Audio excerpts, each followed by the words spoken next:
चलिए एक बहुत ही दिलचस्प सवाल से शुरू करते हैं। क्या कभी सोचा है कि हमारे शरीर के अंदर सबसे शक्तिशाली, सबसे पोटेंट एनर्जी कौन सी है? आज हम सद्गुरु की शिक्षाओं के जरिए इसी रहस्य को समझने की कोशिश करेंगे। तो आइए साथ मिलकर इस सफर पर चलते हैं। तो सवाल ये उठता है कि क्या वीर्य को संभाल कर रखना, उसे मैनेज करना वाकई किसी के शारीरिक, मानसिक और आध्यात्मिक सफर के लिए इतना जरूरी है?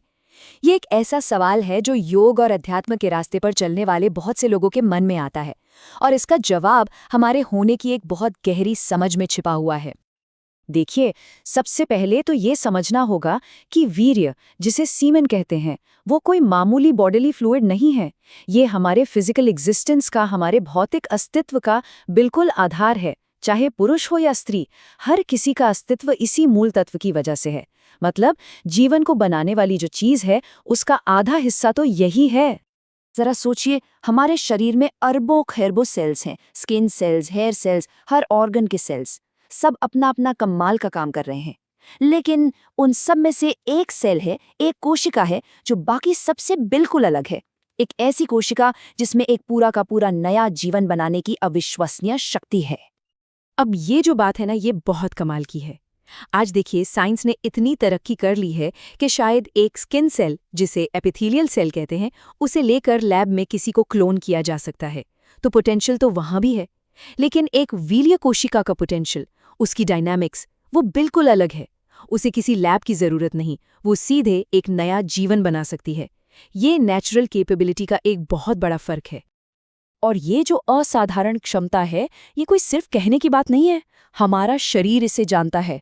ये साइंटिफिकली साबित किया जा सकता है कि शरीर एक वीर्य कोशिका बनाने में जितनी एनर्जी खर्च करता है, वो किसी स्किन या हेयर सेल को बनाने में लगी एनर्जी से कई कई गुना ज्यादा है। और शरीर किसी भी चीज में बेवजह इतनी एनर्जी इन्वेस्ट नहीं करता।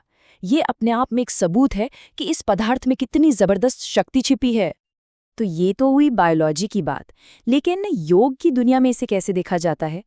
योगिक कल्चर में इस शक्तिशाली पदार्थ को एक खास नाम दिया गया है, वीर्य।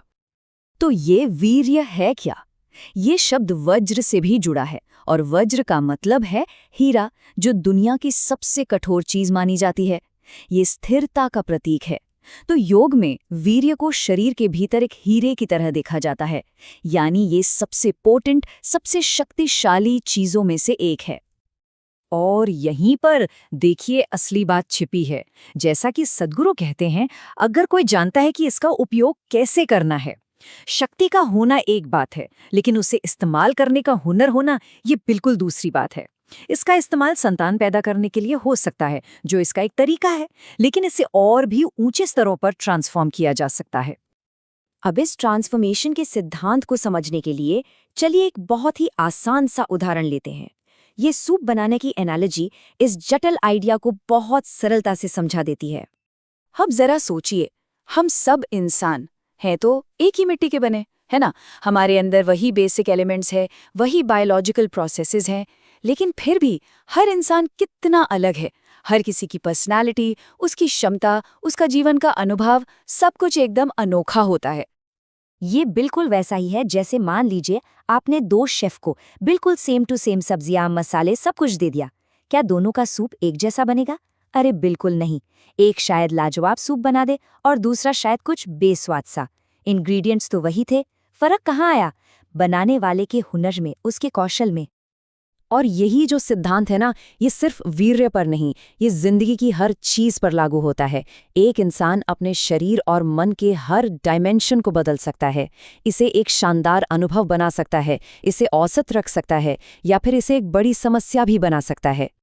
तो सबसे बड़ी बात जो निकल कर आती है, वो ये है कि ये जो बदलाव है, ये अपने आप नहीं होने वाला। ये कोई जादू नहीं है। ये एक एक्टिव प्रोसेस है, एक कला है जिसे सीखना पड़ता है।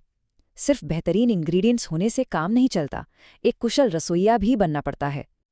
मतलब साफ है, इस जबरदस्त एनर्जी का क्या होगा, चाहे वो शानदार बने या साधारण रहे या एक मुसीबत बन जाए। ये पूरी तरह इस पर डिपेंड करता है कि इसे इस्तेमाल कौन कर रहा है और कैसे कर रहा है। इसे संभालना एक कला है। और यहीं पर सद्गुरु हमें रुककर सोचने पर मजबूर करते हैं। वो कुछ बहुत गहरे सवाल पूछते हैं कि क्या किसी के पास इसे एक्सप्लोर करने की कॉम्पिटेंस है? क्या उसके पास ज़रूरी साधना यानी वो आध्यात्मिक अभ्यास और अनुशासन और सही मार्गदर्शन है? ये बहुत बड़ा सवाल है, क्योंकि बिना सही तैयारी के इस शक्तिशाली ऊर्जा से खेलना आग से खेलने जैसा हो सकता है। तो आखिर में सारी बात घूम फिरकर एक ही जगह आती है। जिंदगी ने हम सबको कमाल की सामग्री तो दे दी है। असली सवाल ये नहीं कि हमारे पास क्या है, असली सवाल ये है कि हम उस सामग्री से बनाते क्या हैं। क्या हम एक महान शेफ बनकर अपनी जिंदगी को एक शानदार अनुभव में बदल पाते हैं, या उसे बस यूं ही छोड़ देते हैं? ये फैसला हम में से हर एक को खुद करना है।